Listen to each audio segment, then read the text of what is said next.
Surnommée la rose impossible dans la nuit par le père du surréalisme, André Breton, Saint-Cyr-la-Popie est, en plus d'être l'un des plus beaux villages de France, un site majeur de la vallée du Lot. Un illustre, André Breton, écrivain et poète français, né dans l'Orne en 1896, se passionne pour ce joli village où il acquit en 1951 l'une des plus anciennes maisons historiques. Une bâtisse ayant appartenu au peintre Henri Martin devient le refuge de la maison des illustres. Il dit que cette maison lui est apparue comme une rose impossible dans la nuit. Il a tout fait pour l'acheter et y reviendra tous les étés. Il apprécie énormément Saint-Cyr. J'ai cessé de me désirer ailleurs. Et vous, avez-vous autant d'admiration pour ce village que notre écrivain ? Oh oui, très très attiré. Découvrons cet endroit accroché à une falaise de près de 100 mètres. Le bourg, un véritable chef-d'œuvre de l'époque médiévale, s'aperçoit de loin. Pris d'assaut en été, le petit centre-ville déborde de charme et offre un dédale de ruelles étroites. La construction des plus anciennes maisons aux façades de pans de bois remonte au XIIIe siècle. Surplombant le Lot et sa vallée, de nombreux vestiges rappellent l'époque où la cité vivait au rythme des crues de la rivière et des activités de batellerie. L'ancien château du Xe siècle, haut perché, appartenait à plusieurs familles seigneuriales.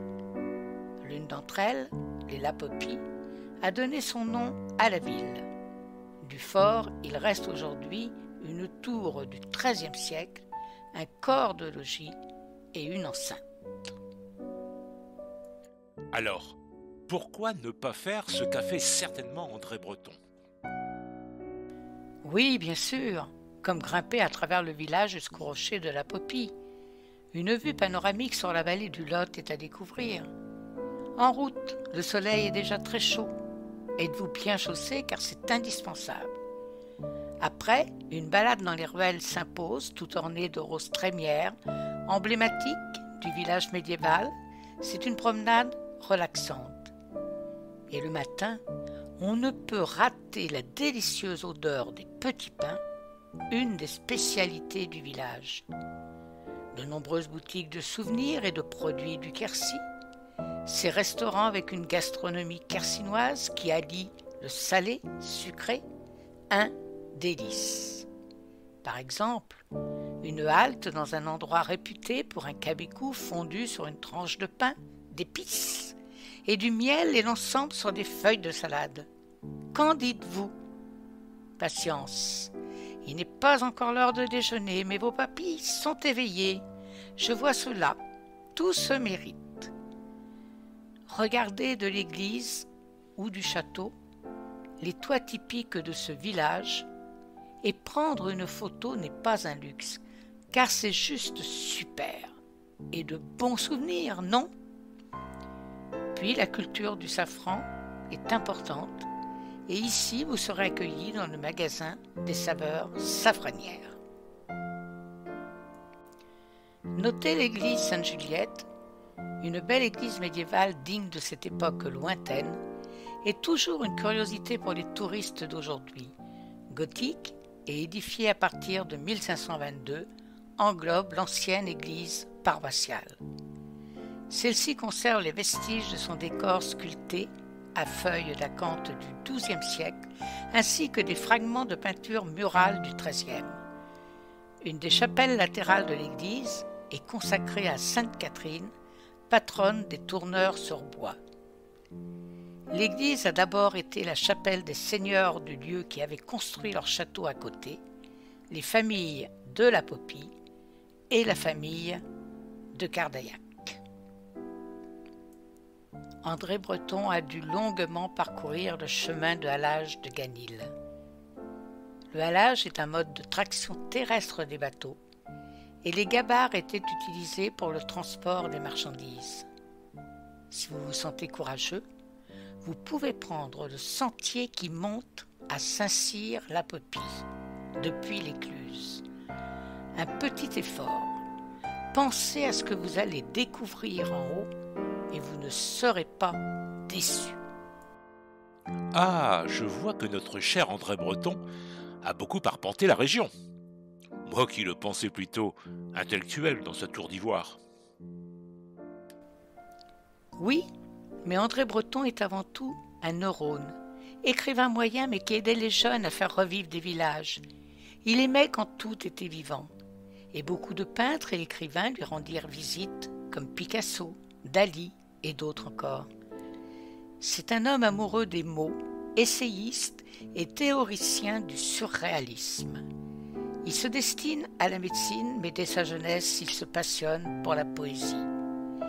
Il part au front pendant la guerre, brancardier, et à la fin de la guerre, il rencontre Philippe Soupeau et Louis Aragon, et il fonde la littérature en 1919. Mais un détail me chiffonne. On parle d'André Breton comme le père du surréalisme. Mais qu'est-ce que cela veut dire ? Ah oui, je vais vous expliquer le plus simplement possible, car il est connu comme le chef de file d'un mouvement littéraire. André Breton écrit en 1938 avec Trotsky pour un art révolutionnaire indépendant. Il rencontre au hasard des rues de Paris, Léona Delcourt, une jeune femme énigmatique, se faisant appeler Nadja.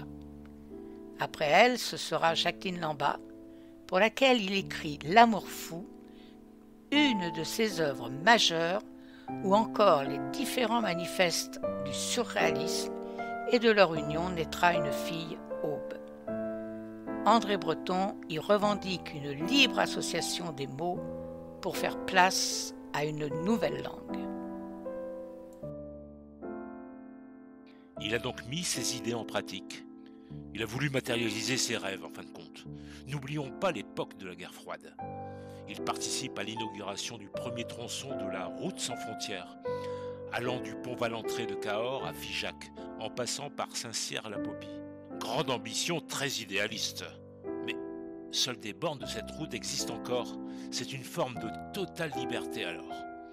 On peut le concevoir ainsi, loin des préjugés et des contraintes de notre monde. Pour Breton, le surréalisme est un automatisme psychique pur, par lequel on se propose d'exprimer soit verbalement, soit par écrit, soit de toute autre manière, le fonctionnement réel de la pensée. Et il sort en 1919, Les champs magnétiques. Mais laissons-nous emporter par ces belles citations. C'est vivre et cesser de vivre qui sont des solutions imaginaires. L'existence est ailleurs. Ou il s'agit de ne pas, derrière soi, laisser s'embroussailler les chemins du désir. Ou le plus beau présent de la vie est la liberté qu'elle vous laisse d'en sortir à votre heure. Nous vous laissons méditer sur ces belles citations.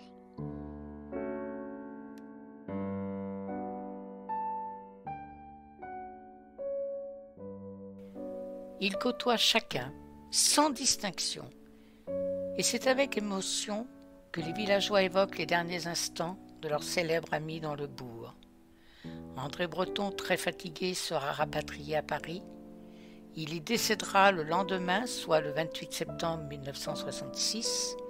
Il est enterré au cimetière des Batignolles à Paris. Le poète de 70 ans ne reverra jamais son village chéri, laissant les villageois nostalgiques à leur tristesse et à leurs souvenirs. Aujourd'hui, la maison appartient à la mairie pour en faire un pôle dédié au surréalisme, tout en conservant les lieux en l'état, car on se sent habité par l'esprit d'André. En hommage à André Breton, l'association La Rose Impossible organise les journées du cinquantenaire de la mort du poète et fondateur du surréalisme. C'est un lieu de théâtre, d'exposition, de résidence d'écriture, conférence, un lieu de vie plus qu'un lieu de mémoire.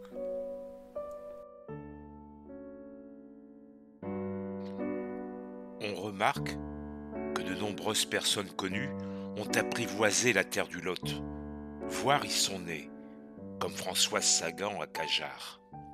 Louis Malle, le grand cinéaste, est venu à Limogne en Quercy s'inspirer par le silence du Causse, où il tourne 2 films dans le Lot et le fameux Lacombe Lucien. Et qui ne connaît pas Nino Ferrer? Il s'est installé lui aussi près de Montcuq, 2 succès, La Maison près de la Fontaine et le célèbre Le Sud.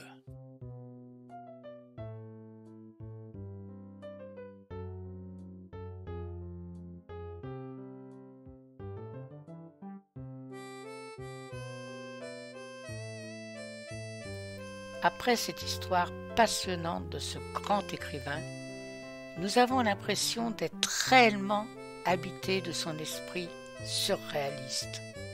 Et vous? Il serait intéressant d'avoir votre avis, non?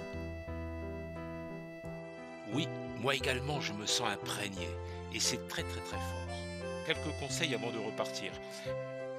Les alentours regorgent de merveilles du patrimoine lotois. Falaises à pic sur le Lot, les maisons troglodytes, sans oublier de nombreux châteaux. À bientôt peut-être aux vacances prochaines pour découvrir le gouffre de Padirac, Rocamadour, Martel, Loubresac, le joli cloître de Carénac et bien d'autres choses encore. Et pratiquer le canoë, le cheval, les randos, la pêche, l'escalade.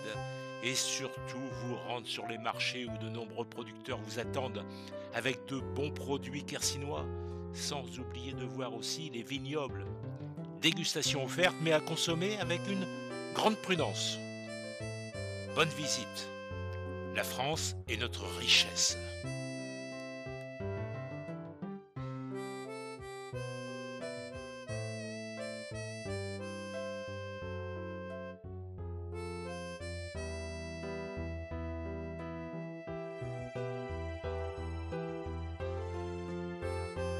Nous vous remercions de votre écoute et n'oubliez pas de liker et de cliquer sur la petite cloche pour nous suivre vers de nouvelles aventures.